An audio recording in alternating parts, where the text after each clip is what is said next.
Bonjour à tous, mon nom est Françoise Plattebors et je suis ravie d'être avec vous aujourd'hui pour vous parler d'un sujet qui me tient particulièrement à cœur parce que je crois que ce sera un sujet qui sera crucial dans les années à venir et il s'agit de l'actionnariat salarié. Alors pour avoir écouté quelques-unes des interventions qu'il y a eu dans le cadre du Festival de Wonder ces derniers jours, il est très clair qu'une des préoccupations maintenant majeures des dirigeants, mais également des travailleurs, c'est la responsabilité sociale des entreprises, qu'on appelle communément RSE. Et clairement, c'est un enjeu dont on ne peut plus maintenant faire fi. Il va falloir le prendre en considération dans la gestion des entreprises du futur. Et nous sommes fermement convaincus que dans le cadre de ces responsabilités sociales, l'actionnariat salarié a un rôle majeur à jouer, tout simplement parce que c'est un outil extrêmement puissant et efficace pour permettre aux dirigeants de demain d'être durables, d'avoir une entreprise durable et d'avoir une entreprise qui est également socialement responsable. Alors je crois très sincèrement qu'on est à un momentum. Il y a une prise de conscience réelle, enfin, j'aurais tendance à dire, qu'il faut créer au sein des entreprises une émulation commune entre toutes les parties prenantes. C'est quoi les parties prenantes dans une entreprise? C'est évidemment les travailleurs, c'est les managers et c'est les actionnaires. Et il faut véritablement que cette émulation commune crée de la valeur et que cette valeur soit mieux répartie au sein de l'entreprise. C'est tout l'enjeu de l'actionnariat salarié et c'est dire donc si c'est important en tout cas d'avoir ça en tête. Alors on ne fait dans l'actionnariat salarié que créer une vision commune entre ces différentes parties prenantes. Et clairement, quand on regarde tous dans le même sens et qu'on a en plus des valeurs partagées, l'entreprise va se porter beaucoup mieux, va être beaucoup plus performante, tant au niveau financier qu'au niveau social. Ça crée du sens. Et le sens, comme vous le savez, c'est quelque chose qui est de plus en plus important. Les travailleurs veulent, quand ils vont se rendre à leur boulot, avoir du sens. Et puisqu'il y aura du sens, on va tout simplement motiver les travailleurs, les fidéliser, ce qui est quand même un enjeu majeur pour les entreprises maintenant, et attirer également les nouveaux talents. Plus on s'identifie au projet de l'entreprise, plus on comprend la vision stratégique du manager, plus on est enclin à être productif et plus on sera également créatif. Donc, en d'autres mots, l'actionnariat salarié va permettre aux entreprises de s'améliorer financièrement au niveau des ratios financiers. Ça a été démontré par des études qui ont été faites et ça va permettre également d'avoir une entreprise plus innovante puisqu'il y aura une intelligence collective qui va se former. On va donc créer des liens forts entre les employés et cette entreprise et une cohésion va véritablement se faire dans l'entreprise entre toutes ces parties prenantes. Et bonne nouvelle, ça c'est, je dirais, l'élément magique dans cette histoire, c'est qu'on peut faire de l'actionnariat salarié non seulement dans les grandes entreprises, on connaît généralement ça, mais ça peut surtout être fait, et c'est fait pour, des toutes petites entreprises, 10 personnes maximum, 3 personnes même parfois, des moyennes entreprises, donc on peut faire ça dans des entreprises de toute taille. Alors, vous l'avez compris, je crois que l'actionnariat salarié, c'est quelque chose qui est important, qui est même essentiel dans la gestion des entreprises de demain. Mais c'est quoi l'actionnariat salarié? Qu'est-ce qu'on entend par actionnariat salarié? Alors, l'actionnariat salarié, c'est un concept qui repose tout simplement sur un contrat entre l'entreprise et les travailleurs. Donc, ça n'est rien d'autre que cela. Et c'est un contrat par lequel les travailleurs vont avoir la possibilité de devenir actionnaires de leur entreprise, de rentrer dans le capital de l'entreprise, que ce soit un peu leur entreprise pour qui ils travaillent. Il y a plusieurs types de contrats. et on le verra par la suite quand on passera au travers d'un arbre décisionnel, tout dépend évidemment de ce que veut l'entreprise. Est-ce qu'on veut un contrat qui offre quelque chose de plus collectif ou de plus discrétionnaire? Donc tout ça doit être modulé en fonction des besoins de l'entreprise.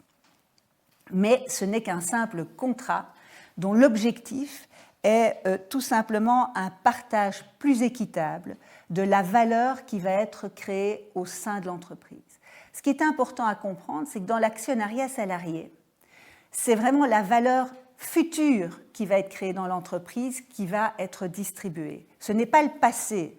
On ne va pas parler des bénéfices passés comme dans un bonus, par exemple. Ici, c'est véritablement un élan vers le futur. C'est la valeur future qui va être créée dans l'entreprise qui va pouvoir être distribuée au travers de contrats qui forment ce que l'on appelle l'actionnariat salarié.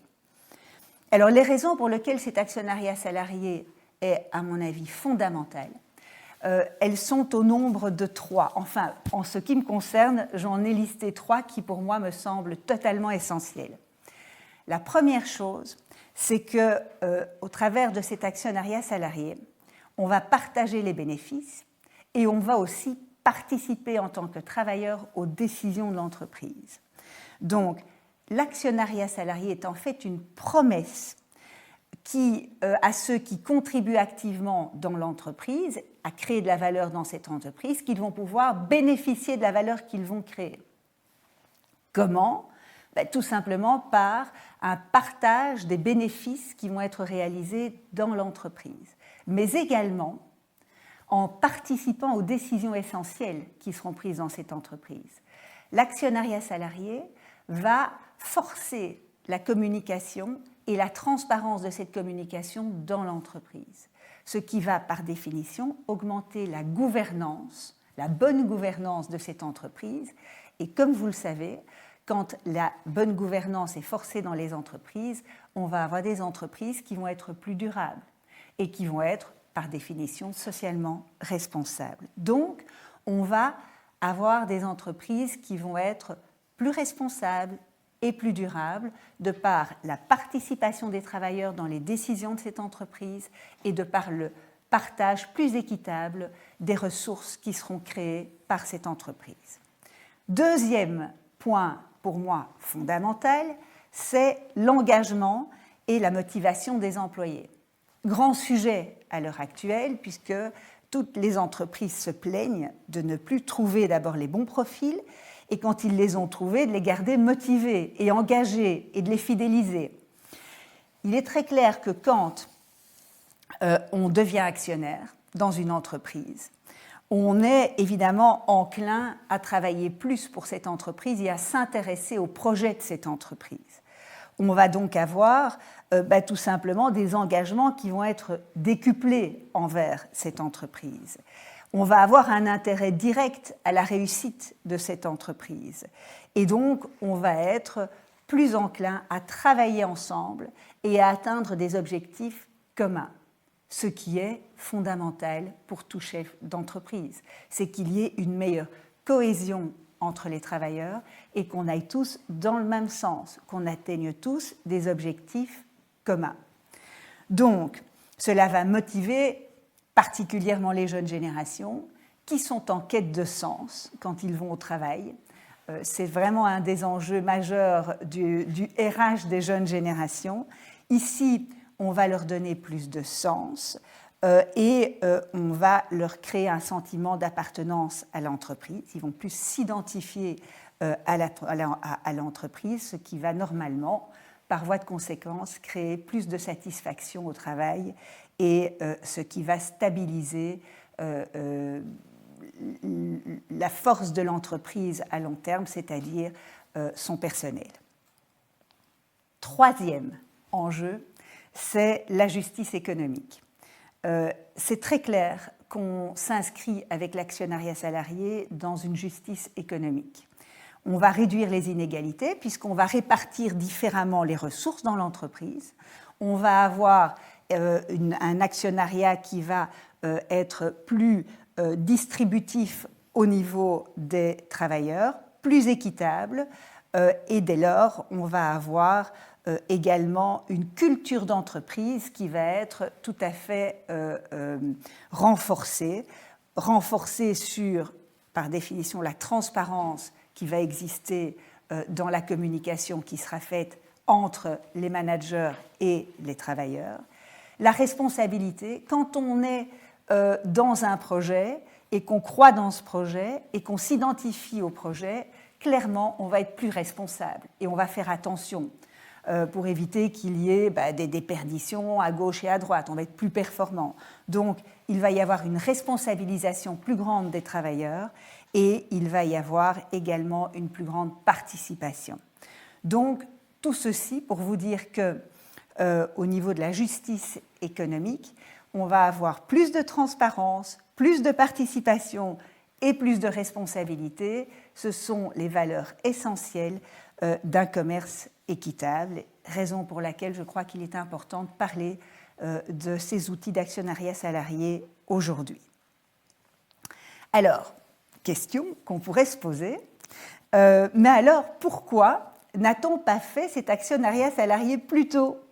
Pourquoi ce n'est pas quelque chose qui existe depuis longtemps, puisque c'est si vertueux et que toutes les entreprises n'ont pas intégré ça dans leur mode de fonctionnement? Alors, c'est plus compliqué que ça. L'actionnariat salarié est quelque chose qui existe depuis longtemps, mais qui n'a pas eu énormément de succès en Belgique, par exemple. Et on va en comprendre les raisons. Il y a eu ça a eu énormément de succès aux États-Unis, dans les pays plutôt anglo-saxons, où là, il n'est pas rare que plus de 12-15% des parts de l'entreprise soient aux mains des travailleurs. En Belgique, on parle de 3-4%, donc effectivement, on est beaucoup plus bas.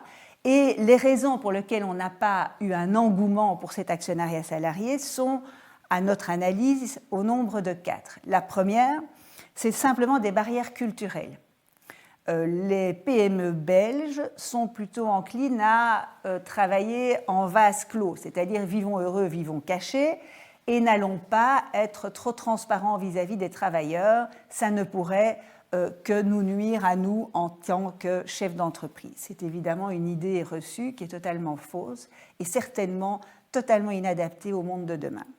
Deuxième obstacle, c'est le cadre législatif belge. On est dans un cadre législatif et des réglementations extrêmement complexes.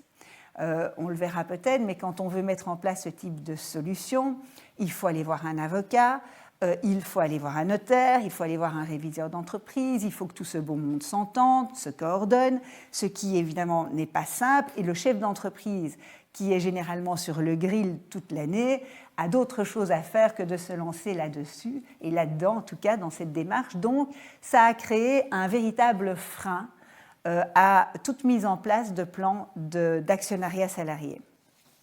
Et puis, il y a des idées reçues, style une PME ne va pas faire de l'actionnariat salarié, c'est réservé à des grands groupes cotés. Et c'est vrai que les grands groupes cotés font ça systématiquement, mais c'est une idée qui est encore une idée fausse parce que justement, c'est dans les PME qu'on doit avoir ce type de programme. C'est dans les PME où il est important de garder et de fidéliser les travailleurs. C'est dans les PME qu'on doit apprendre à partager et à faire en sorte qu'on ait une émulation commune qui permette d'aller plus haut et de croître plus facilement et plus vite en tout cas. Et enfin, dernière idée, dernier obstacle, c'est qu'il y a tout simplement un manque de sensibilisation et d'éducation, c'est-à-dire qu'on ne sait pas que ça existe. Et c'est la raison pour laquelle je suis d'ailleurs parmi vous aujourd'hui, c'est pour vous expliquer que ça existe, que c'est facile à mettre en place et que c'est surtout extrêmement puissant et efficace comme outil. Alors, on parle d'outils, mais est-ce qu'il y a plusieurs outils? Qu'est-ce que c'est en fait ces outils? C'est des contrats, comme je vous l'ai dit, et oui, il en existe plusieurs. Il y a clairement des solutions qui sont plus discrétionnaires, plus collectives, et tout ça dépend véritablement du besoin des entreprises, du cas spécifique. Quelle est ma stratégie? Qu'est-ce que je veux faire? Qu'est-ce que je veux offrir? Est-ce que je suis dans du collectif? Tout le monde reçoit la même chose? Est-ce que je suis dans du discrétionnaire? Et pour ça, on a mis au point un arbre décisionnel que je vous propose de parcourir avec vous. Donc, imaginez que nous sommes dans une première rencontre où on va essayer de déterminer quel est l'outil qui est le plus approprié pour vous. Alors, première chose qu'il faut décider, c'est est-ce que vous êtes plutôt dans une approche discrétionnaire, c'est-à-dire que vous allez choisir dans vos entreprises les personnes auxquelles vous allez distribuer ce type d'outils. C'est l'une, c'est pas l'autre, c'est pas pour tout le monde, et les montants sont différents de personne à personne. Ou, si vous préférez, une approche collective. Alors, on va d'abord examiner maintenant l'approche discrétionnaire. Si vous offrez quelque chose discrétionnairement à Monsieur X et pas à Monsieur Y, parce que Monsieur X est bien meilleur que Monsieur Y, est-ce que vous offrez cela gratuitement ou est-ce que vous voulez le faire payer ? Ce sont deux approches différentes, toutes les deux sont tout à fait justifiables, mais il faut prendre cette décision. Admettons que vous décidiez de lui offrir ça gratuitement. Qu'est-ce que vous avez comme outil ? Deux possibilités.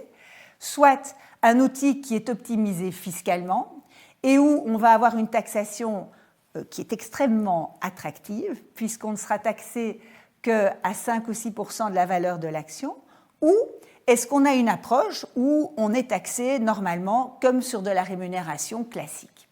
Si c'est une bonne option en Belgique, on veut optimiser les choses et qu'on prend la taxation préférentielle, l'outil qui est approprié, c'est le plan d'option sur action, qui est adapté à tout type d'entreprise.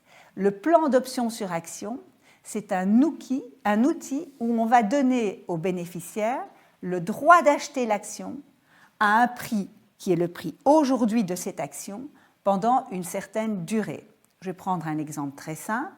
Si la valeur de l'action de l'entreprise est de 100 €, vous allez donner aux bénéficiaires le droit d'acheter cette action qui vaut 100 € à 100 € pendant, par exemple, 7 ans. Donc, le bénéficiaire ne va pas payer la valeur de l'action, il va tout simplement avoir le droit d'acheter cette action à un prix fixe pendant une certaine durée. Il va être en fait dans la posture d'un actionnaire sans avoir payé le prix de l'action. Mais évidemment, il n'en aura pas les dividendes non plus. Et ce contrat, ce droit, va être un avantage de toute nature dans le chef du bénéficiaire qui va être imposé très faiblement à 5% de la valeur de l'action sous-jacente.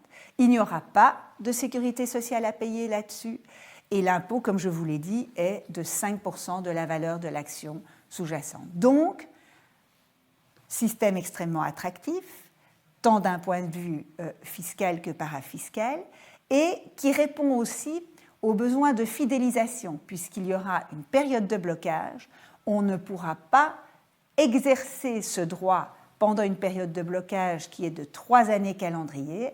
Si on part pendant cette période de 3 années calendrier, par exemple dans le cadre d'une démission, on peut perdre ses options, on peut perdre son droit, donc il y a quand même là un aspect de fidélisation qui est important.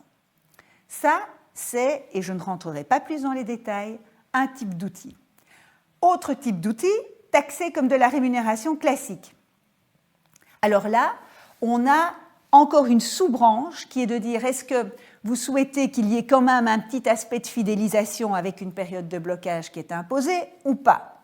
Vous donnez immédiatement l'outil au travailleur. Admettons que vous ayez quand même envie de lui dire « Attention, si tu démissionnes dans les 2-3 ans, t'as rien ». Qu'est-ce qu'on a comme outil ?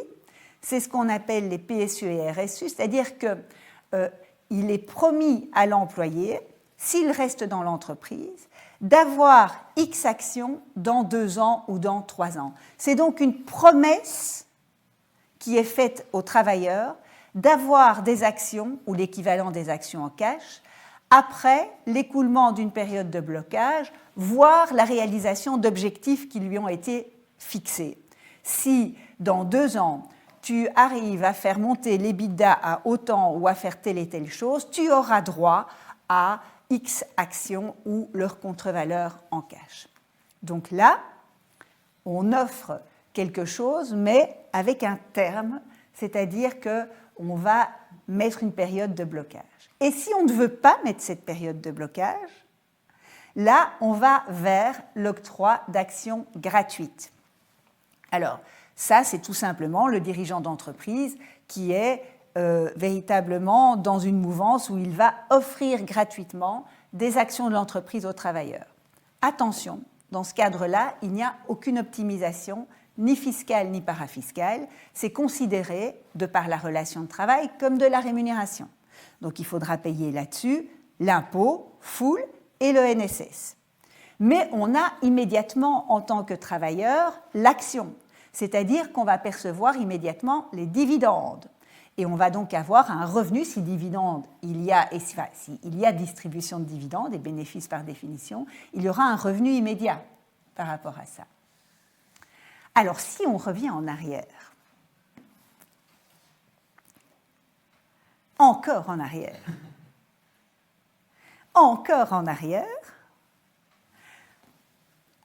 et qu'on décide, voilà, juste après, et qu'on décide de ne plus offrir quelque chose à titre gratuit, mais qu'on décide d'être quand même un peu mercantile et qu'on veut qu'il y ait un effort fait par le travailleur.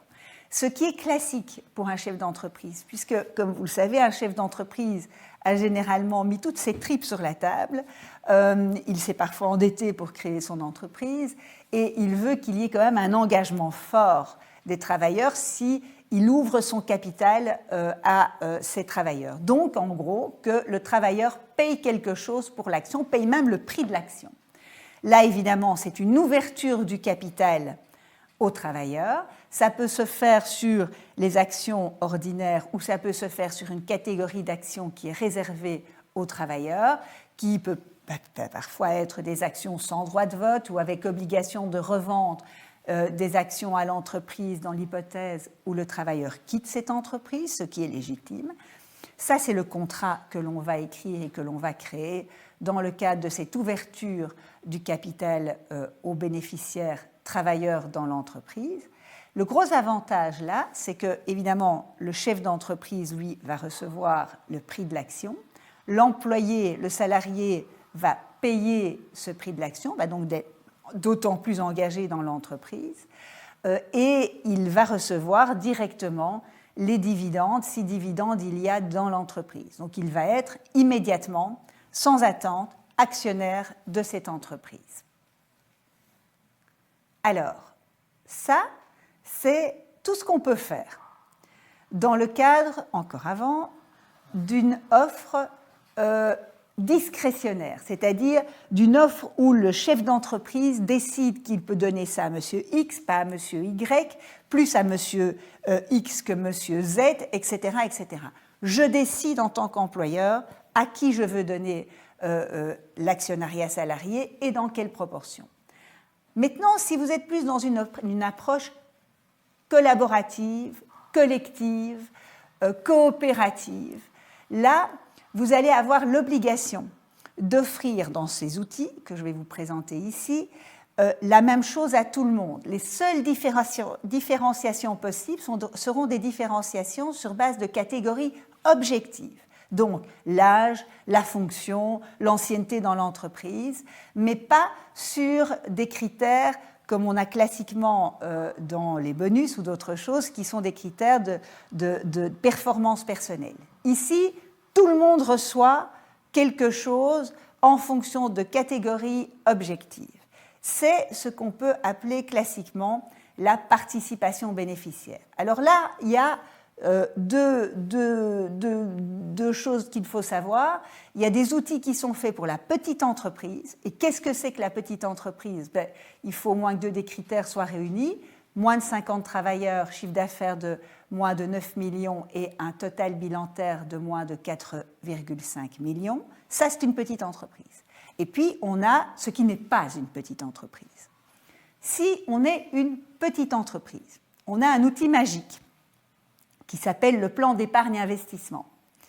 C'est-à-dire que l'entreprise qui a fait des bénéfices, donc il faut déjà que l'entreprise ait des bénéfices, va pouvoir distribuer une partie de ces bénéfices à l'ensemble des travailleurs sans devoir distribuer des actions et en ayant néanmoins un régime fiscal incroyable, puisque le seul impôt qui va être payé est de 15% dans ce cas de figure. Ce sera une dépense non admise pour l'entreprise, mais l'impôt pour le travailleur sera de 15%. Trouver mieux que ça en Belgique, c'est compliqué.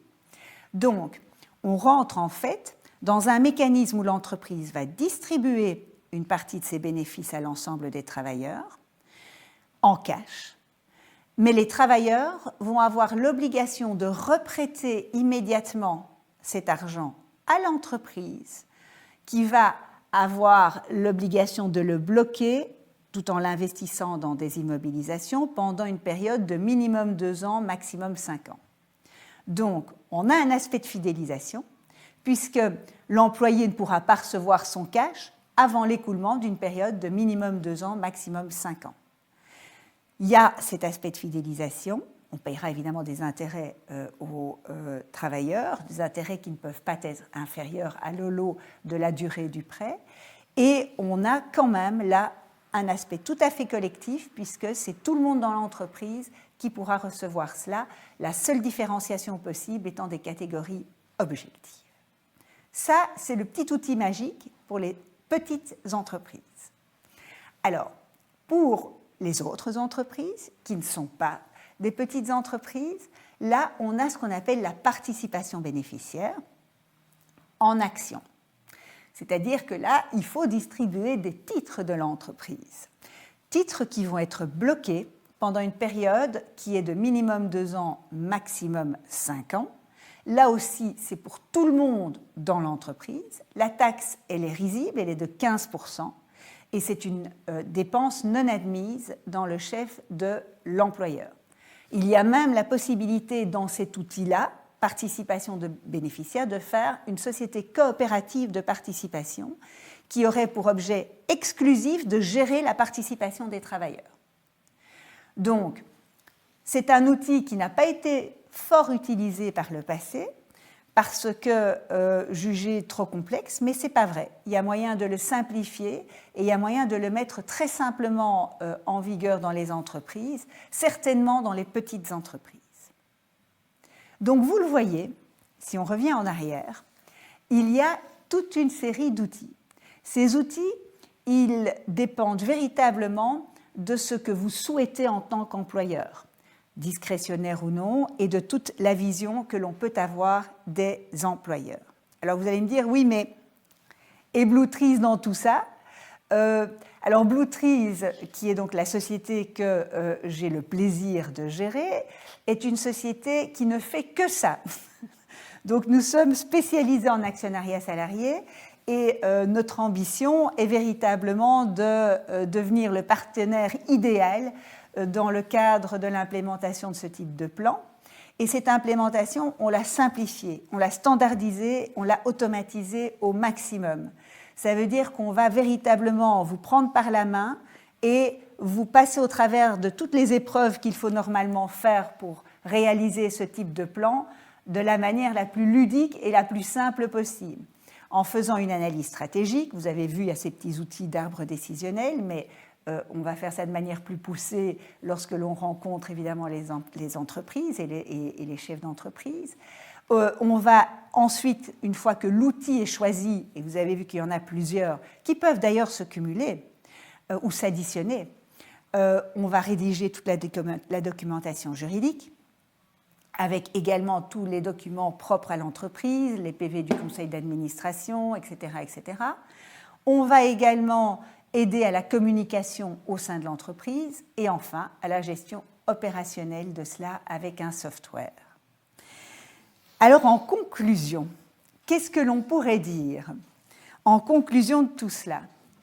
Eh bien, il est très clair que, vous l'aurez compris, on est totalement passionné par cette matière, par les outils d'actionnariat salarié que l'on croit être des moyens puissants et efficaces pour que toutes les parties prenantes dans l'entreprise aillent dans la même direction et que cela génère par définition un lien solide entre les travailleurs et les employeurs et que cela promeut la justice économique et surtout la durabilité des entreprises.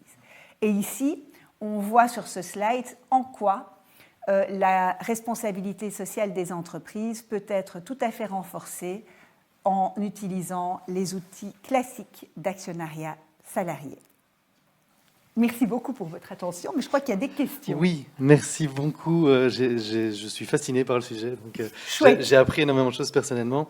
On a une petite question qui était comment on met ça en pratique, mais tu viens de l'expliquer. Par contre, je me demandais si un groupe d'employés sont intéressés ou pas le top management sont intéressés par ce genre d'approche. Qu'est-ce que tu leur conseillerais pour convaincre leur management ou juste faire avancer les choses? Alors, qu'est-ce que je leur conseillerais? Je leur conseillerais de reprendre justement ce qu'il y a sur ce slide, en fin de compte. C'est que le manager a tout à fait intérêt à ce qu'on mette ça en place. Parce que si on le met en place, lui, tous ces chiffres, tous ces ratios financiers vont aller beaucoup mieux. Il va garder les gens. On sait que quand on perd un travailleur qui est formé, c'est une catastrophe pour l'entreprise parce qu'il y a tout le know-how qui s'en va. On va devoir recruter avec des chasseurs de tête. On ne va pas trouver les bonnes personnes. On va devoir en plus les former. C'est un coût énorme pour l'entreprise. Donc, le chef d'entreprise, qu'il mette ça en place parce que par définition, ses ratios financiers vont s'améliorer, la cohérence dans l'entreprise va s'améliorer, il va garder ses gens, il va donner du sens à ces jeunes générations. Donc, il n'a aucun intérêt à ne pas le faire. Merci. J'ai encore 3 questions. Il y en a une qui est un peu tricky. Mais la première, c'est est-ce que tu penses qu'il y a une façon idéale de réaliser ce type de projet? Est-ce qu'il y a dans ta connaissance, il y a des modèles, tu en as présenté plein, qui sont plus efficaces, qui passent plus facilement, qui permettent justement d'avoir plus de rétention, voilà. Alors, clairement, en Belgique, en l'état actuel de la législation, c'est toujours un truc qu'on dit parce qu'on ne sait jamais, le plan d'option sur action est vraiment l'outil le plus simple à mettre en place, qui réunit à la fois les aspects de fidélisation, puisqu'il y a une période de blocage de 3 ans, qui permet de ne pas mettre beaucoup de cash dans l'aventure. Et si on veut être un peu différent et plus performant, on peut même ajouter à cela, on peut combiner ces produits. On peut dire, voilà, si tu achètes une action, je te donne 2 options. Comme ça, on a un effet de levier qui peut être un peu plus grand pour le travailleur et on rassure le chef d'entreprise en lui disant que l'employé a quand même mis un peu de sa poche dans l'aventure. Donc, on peut combiner tout ça. Le plan d'option, clairement, est un outil qui, pour moi, est très performant. Mais on a dans l'autre optique, qui est l'optique un peu plus collective également, la participation bénéficiaire qui, selon moi, est un bon outil également. Ok. Moi, j'ai une question aussi parce que c'est des sujets qui m'intriguent. C'est les entreprises dites traditionnelles qui ont l'habitude d'avoir un management très vertical. Si elles mettent ça en place, est-ce qu'elles ne doivent pas réfléchir au type de gouvernance qu'elles ont avant de pouvoir engager les employés dans les décisions, dans l'actionnariat ? Alors, ça ne se fait pas tout de suite et immédiatement. Et puis, il faut qu'on ait un chef d'entreprise qui a envie de communiquer. Ça ne marchera pas si le management ne veut pas rentrer dans l'aventure. Donc, il faut que le management soit prêt à être transparent, à communiquer sur la stratégie de l'entreprise et sur les chiffres de l'entreprise. Si le management n'est pas prêt à le faire, ça ne sert à rien. Mais le management qui n'est pas prêt à le faire, il le dit tout de suite. Donc, on est assez vite fixé, je dirais, sur le genre de politique qui sera prise. Mais c'est clair qu'il faut que le management joue le jeu, sinon ça n'a aucun sens. Ok. Et alors, ma dernière question, c'était un peu la question tricky, qui sort un peu du cadre. Mais il y a quelques mois, Patagonia, donc la marque de vêtements, a décidé de donner 100% de ses actions à la nature. Est-ce que c'est un step plus loin ou qu'est-ce que toi t'en penses? Écoute, je crois que c'est un step plus loin, mais je crois qu'il faut comprendre qu'avant tout, nous, on est un pays de PME. Et que donc, il faut que l'entreprise soit rentable également pour que ça fonctionne. Donc, on ne peut pas... Patagonia est une entreprise mature qui a des objectifs qui sont, voilà, avant ça, elle a été très rentable, et c'est la raison pour laquelle on achète tous du Patagonia. Mais non, il faut que l'entreprise reste rentable, il faut que les objectifs de l'entreprise soient respectés, il faut que la mission de l'entreprise soit respectée. La mission de l'entreprise, c'est de créer un microcosme qui fonctionne, qui soit rentable et où on a des travailleurs. Si on n'a plus de travail, ça va être très compliqué. Effectivement. Merci beaucoup pour tout ça. Merci à vous.